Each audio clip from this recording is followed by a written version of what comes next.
ಅವನು ಸ್ವಲ್ಪ ಒಂದು ಆಫೀಸರ್ ತಾನೆ, ನಾನು ಲೆಕ್ಚರರ್. ಏನ್ರಿ ಹೀಗಂದ್ರೆ ನೀವು ವೈಸ್ ಚಾನ್ಸಲರ್ ಹೇಳ್ಬಿಡ್ತೀನಿ ಅಷ್ಟೇ, ನಾನು ಹೀಗೆಲ್ಲ ಮಾಡ್ತಾ ಇದ್ದಾರೆ ಅಂತ ಹೇಳಿಲ್ಲ. ಅದೇ ಕನ್ವಿನ್ಸ್ಡ್ ಹೇಳಿ ಪರವಾಗಿಲ್ಲ ನೋಡಿ, ಬೇಡ ಆಮೇಲೆ ನಿಮ್ಗೆ ತೊಂದರೆ ಆಗುತ್ತೆ, ಪರವಾಗಿಲ್ಲ ಹೇಳಿ. ಹಾಗಾಗಿ 2-3 ದಿವಸಕ್ಕೆ ವೈಸ್ ಚಾನ್ಸಲರ್ ನನಗೆ ಇದು ಬಂತು, ಗುಲಾಬ್ ಬಂತು. ಹೋದೆ,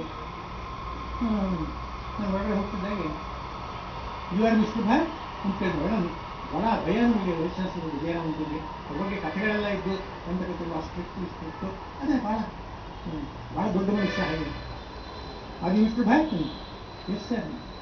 ಏನ್ರಿ ಈ ಬೆಂಗಳೂರು ಯೂನಿವರ್ಸಿಟಿಗೆ ಏನಾಗಿ ಹೋಗಿದೆ ಗ್ರಂಥಾಲಯದಲ್ಲಿ? ಎಲ್ಲ ಏನಾದ್ರು ತರಳೆ ಮೇಸ್ಟ್ರಿಗಳಿದಾರಲ್ಲ, ಸರಿಯಾಗಿ ಪಾಠ ಮಾಡಲ್ಲ, ಮತ್ತೊಂದು ಮಾಡಲ್ಲ.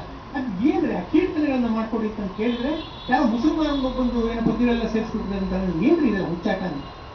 ಇಲ್ಲ ಸರ್, ನೀವು 5 ನಿಮಿಷ ಬಿಡು ಇರೋದಂದ್ರೆ ನಾನು ಯಾಕೆ ಸೇರಿಸ್ತೀನಿ ಅಂತ ಹೇಳ್ತೀನಿ. ನಾನೊಬ್ಬ ಟೀಚರು, ಕಾನ್ಶಿಯನ್ಷಿಯಸ್ ಆಗಿ ನಾನು ಇರಬೇಕು, ನಾನು ಮಾಡಿರೋ ಕೆಲಸ ಯಾಕೆ ಮಾಡಿದ್ರಿ ಅಂತ. ನಾವು ಏನದು ಅವನು ಹೇಳಿ, ನೋಡಿ ಸರ್, ಅವನು ಹುಟ್ಟಿನಿಂದ ಮುಸ್ಲಿಮ್ ನಿಜ, ಆದರೆ ಅವನಿಗೊಬ್ಬ ಗುರು ಇದ್ರು, ಗೋವಿಂದ ಭಟ್ಟ ಅಂತ, ಅವನು ಶಾಕ್ತ ಬ್ರಾಹ್ಮಣ, ಇವನು ಅವನ ಶಿಷ್ಯನಾದ.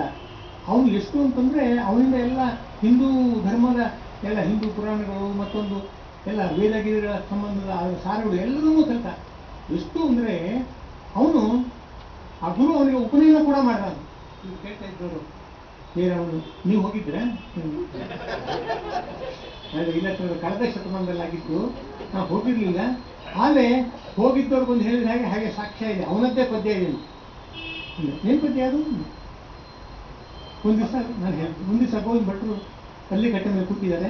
ಅಲ್ಲೇ ಈ ಕೆಲವರು ಬ್ರಾಹ್ಮಣರು ವೀರಶೈವರು ಕೂತಿದ್ದಾರೆ. ಅವರಿಗೆಲ್ಲ ಈ ಗೋವಿಂದ ಭಟ್ರನ ಕಂಡ್ರೆ ಗೌರವ. ಅವನು ಏನು ಎಲ್ಲ ಸಮಸ್ತವನ್ನು ವೇದಪಾರಂಗತ, ಅವನು ಸಮಸ್ತವನ್ನು ತಿಳ್ಕೊಂಡವನು, ಬಹಳ ಮಹಿಮಾವಂತ, ಬಹಳ ಕರುಣಾಮಯಿ, ತಾಯಿ ಕರುಳು. ಯಾರಿಗೆಲ್ಲ ಕಷ್ಟ ಅಂದ್ರೂ ಅಲ್ಲಿ ಬರೋವನು, ಎಲ್ಲ ಸರಿ ಆದ್ರೆ ಮಡಿ ಮೇಲೆ ಇಲ್ಲ, ಯಾರ ಮನೆಯಿಂದ ಮನೆ ಊಟ ಮಾಡ್ಬಿಡೋನು, ಮಾಂಸಾಹಾರ ಆಗಬಾರ್ದು ಅಷ್ಟೇ, ಯಾವ ಜಗಲಿನ ಮೇಲೆ ನಿದ್ದೆ ಮಾಡ್ಬಿಡೋನು, ಎಲ್ಲರನ್ನೂ ಮುಟ್ಟಿಸ್ಕೊಡೋನು, ಸರಿಯಾಗೇ ಇದ್ದ ಅವನು. ನಿಜವಾದ ಬ್ರಾಹ್ಮಣ ಇರಬೇಕಾಗೇ ಇದ್ದ.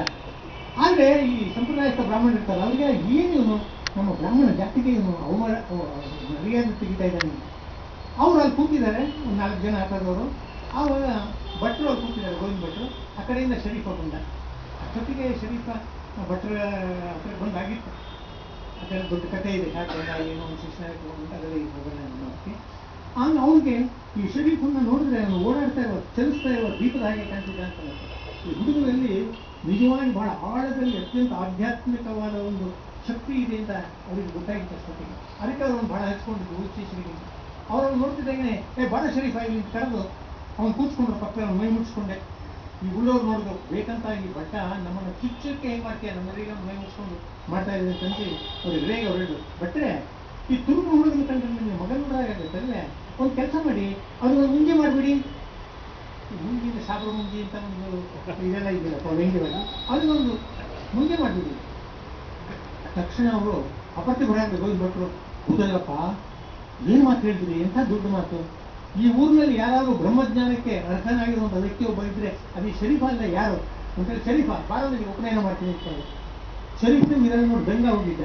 ಇನ್ನು ಉಪನಯನ ಮಾತನಾಡ್ತಾ ಇಲ್ಲ, ಗೊತ್ತಿತ್ತು ಎಲ್ಲ ಹಿಂದೂ ಸನಾತನ ಧರ್ಮದ ವಿಷಯಗಳನ್ನ ಚೆನ್ನಾಗಿ ತಿಳ್ಕೊಂಡಿದ್ದ ಗುರುವಿನಿಂದಾಗಿ.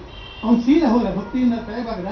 ಇವರು ಗೋವಿಂದ ಭಟ್ರು ತಮ್ಮ ಕಣ್ಗಳಿದ್ದ ಒಂದು ಜನಿವಾರದಲ್ಲಿ ಬ್ರಾಹ್ಮಣರು 2 ಜನಿವಾರ ಹಾಕೊಂಡಿರ್ತಾರೆ ಗಿರಸ್ತರು. ಆ ಒಂದು ಜನಿವಾರ ತೆಗೆದವನಿಗೆ ನಿನಗೆ ಉಪನಯನ ಮಾಡ್ತಾ ಇದ್ದೀನಿ ಅಂತ ಹೇಳಿ ಅವನು ಕೊಳ್ಳೆಗೆ ಹಾಕಿ ಅವನಿಗೆ ಕಿವಿಯಲ್ಲಿ ಇದನ್ನು ಹೇಳಿದ್ರು, ಗಾಯತ್ರಿ ಮಂತ್ರವನ್ನು ಹೇಳಿದ್ರು. ಇದೆಲ್ಲ ಹೆಂಗೆ ಹೇಳ್ತೀರಾ ನೀವು? ಮುಂದೆ ಪದ್ಯ ಇದೆ ಸರ್. ಹಾಕಿದ ಜನಿವಾರವ ಸದ್ಗುರುನಾಥ, ಹಾಕಿದ ಜನಿವಾರ, ಬರೀ ಗುರು ಅಲ್ಲ, ಸದ್ಗುರು ಅಂದರೆ ಮೋಕ್ಷಕ್ಕೆ ಕರ್ಕೊಂಡು ಹೋಗೋ ಸದ್ಗುರು. ಹಾಕಿದ ಜನಿವಾರವ ಸದ್ಗುರುನಾಥ, ಹಾಕಿದ ಜನಿವಾರವ, ಹಾಕಿದ ಜನಿವಾರ ನೂಕಿದ ಭವ ಭಾರ, ಲೋಕದಿ ಬ್ರಹ್ಮಜ್ಞಾನನೇ ಪಡೆಯೆಂದು ಹಾಕಿದ ಜನಿವಾರವ. ಸಂಧ್ಯಾವಂದನೆ ಕಲಿಸಿ ಆನಂದದ ಬಿಂದು ಮಧ್ಯದಿ ನಿಲ್ಲಿಸಿ, ನಾಸಿಕಾಗ್ರದಲ್ಲಿ ದೃಷ್ಟಿಯನ್ನಿಟ್ಟು ಏಕಾಗ್ರ ಚಿತ್ತದಿಂದ ಧ್ಯಾನ ಮಾಡುವುದು. ಸಂಧ್ಯಾವಂದನೆ ಕಲಿಸಿ ಆನಂದದ ಬಿಂದು ಮಧ್ಯದಿ ನಿಲ್ಲಿಸಿ, ನಂದಿಸಿ ಮನಸ್ಸನ್ನು ಆತ್ಮದ ಜಲದಲ್ಲಿ. ಉಪನಿಷತ್ತು ಬರುವಂಥ ಒಂದು ವಾಕ್ಯ ಇದು. ಮನಸ್ಸು ಅನ್ನೋದು ನಮ್ಮ ಆತ್ಮವನ್ನು ನಾವು ಅರ್ಕೊಳ್ಳೋದಕ್ಕೆ, ಆತ್ಮ ಸಾಕ್ಷಾತ್ಕಾರವಾಗೋದಕ್ಕೆ ಅಡ್ಡಿಯಾಗಿದೆ. ಮನಸ್ಸು ಲೌಕಿಕತೆ ಸಂಬಂಧಪಟ್ಟಿದೆ. ಆ ಮನಸ್ಸಿನ ಗೋಡೆಯನ್ನು ಬೀಳಿಸಿದಾಗಲೇ ನಮ್ಮ ಅದರ ಹಿಂದಿರುವ ಆತ್ಮ ನಮಗೆ ಕಾಣುವಂಥದ್ದು. ನಂದಿಸಿ ಮನಸ್ಸನ್ನು ಆತ್ಮದ ಜಲದಲ್ಲಿ ಈ ಮನಸ್ಸು ಅನ್ನುವ ಕೊಳ್ಳಿಯನ್ನು ಅದ್ದಿ ಆರಿಸಿ, ಎಂದೆಂದಿಗೂ ಯಮದಂದುಗಾಳಿ, ಯಮನ ಕೋಟಲೆಗಳಿಂದ ಹುಟ್ಟು ಸಾವಿನ ಕೋಟಲೆಗಳಿಂದ ಒಟ್ಟಿಗೆ ಪರಾಗಿ ಬಿಡೋ ಶರೀಫ ಅಂತ ಹೇಳಿ ಹಾಕಿದ ಜನಿವಾರವ ಸದ್ಗುರುವಿನ ಹಾಕಿದ ಜನಿವಾರ.